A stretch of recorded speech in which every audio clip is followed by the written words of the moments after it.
Pero a nivel dogma nunca hubo un No, cambio. a nivel dogma nunca hubo un cambio. No puede haber un cambio. O No sea, puede haber un cambio. lo que se enseña hoy en una iglesia católica es lo mismo que se enseñaba en el siglo II. Dogmáticamente sí.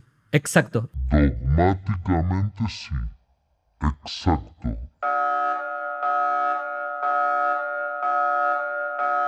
Danger. Estamos acostumbrados a escuchar una y otra vez todo tipo de sofismas y falacias por parte de Santiago Alarcón, pero esto ya es el colmo de la sinvergüenzura. Atreverse a afirmar que la Iglesia Católica Romana enseña hoy en día lo mismo que enseñaba la Iglesia primitiva en el siglo II es una muestra innegable de ignorancia supina o bien de una deshonestidad macabra. Disertar pudiera de todas las enseñanzas que sostiene la Iglesia Católica Romana hoy en día y que no fueron creídas o enseñadas por la Iglesia primitiva, pero para fines prácticos basta con citar un solo ejemplo: la infalibilidad papal. Según Santiago Alarcón, lo mismo que enseña la Iglesia Católica Romana hoy en día es lo mismo que enseñaba la Iglesia primitiva en el siglo II. ¿Será esto cierto en cuanto al dogma de la infalibilidad papal?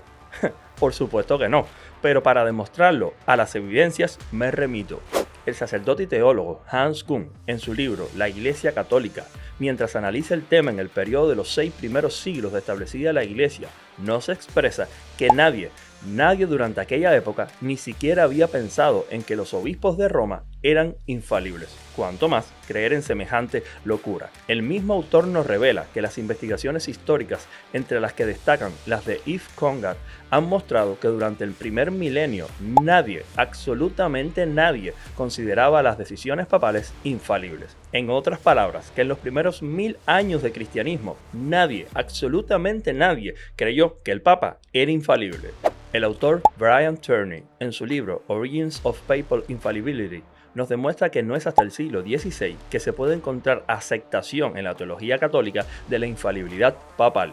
Incluso nos comparte una de las evidencias más terribles y nefastas para las pretensiones papistas, y es que el propio Papa Adriano VI llegó a reprender a Albert Page por enseñar que el Papa nunca podría caer en herejía. El autor William John Sparrow, en su libro Roman Catholic Opposition to Papal Infallibility, nos evidencia cómo el propio Papa Adriano enseñaba y sostenía que el Papa puede ser un hereje, no solo en cuanto a sus decisiones personales, sino aún en sus decretos oficiales. Vamos, que las pretensiones de la infalibilidad papal por parte de los católicos romanos se quedan por los suelos ante semejante evidencia. Brian Turney nos demuestra cómo incluso el Papa Juan XII llegó a afirmar que la enseñanza de que el Papa era infalible procedía nada más y nada menos que del mismo diablo, del padre de mentira, dejando muy en claro en su bula Quia Corundam que los que enseñaban tales cosas no solo eran enemigos del papado, sino que además habían sido cegados por el mismo diablo. Hans Küng nos confirma esta declaración del Papa Juan XII, quien afirmó que la creencia de que el Papa era infalible era una obra del mismo diablo.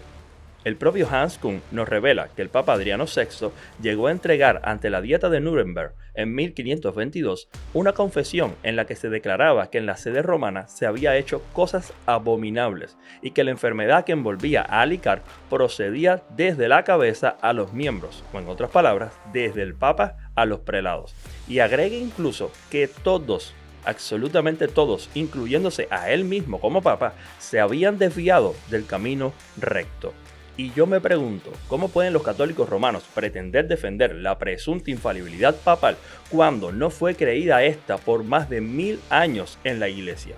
Cuando sus propios papas han sido condenados como herejes, no solamente por concilios ecuménicos, sino por sus propios papas, como es el caso de Honorio I, quien fue condenado por León II.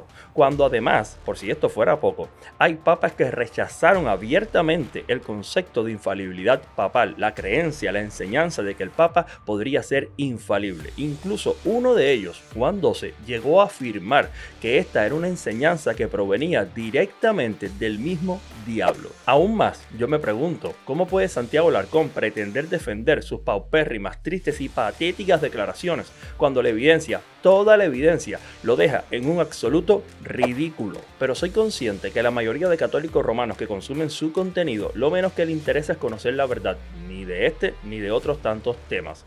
Pero para aquellos católicos romanos que sienten un compromiso con la verdad, que sí tienen un compromiso con la verdad, espero que estas evidencias que he compartido en este video les sean útiles para abrir los ojos y darse cuenta que este señor lo único que hace es manipularles, engañarles y mentirles, porque a eso se dedica. Y para mis hermanos en la fe que puedan llegar a ver este video, espero que las evidencias que les he compartido en el mismo puedan servirle como una especie de señal de que tienen que tener cuidado, pero mucho cuidado con este tipo de charlatanes, con este tipo de farsantes que hacen declaraciones sin medir las implicaciones y las consecuencias de las mismas. Vamos, que mienten a diestra y a siniestra. Y espero también que estas evidencias que les he compartido les animen a estudiar, a indagar y a conocer cada vez más sobre este interesante tema y sobre muchos otros. Si quieren conocer más sobre historia del cristianismo, historia de la iglesia, apologética, teología, dogmas, doctrinas, herejías y mucho más, pueden pasar a formar parte de esta preciosa comunidad que siempre tendrá como objetivo, como prioridad,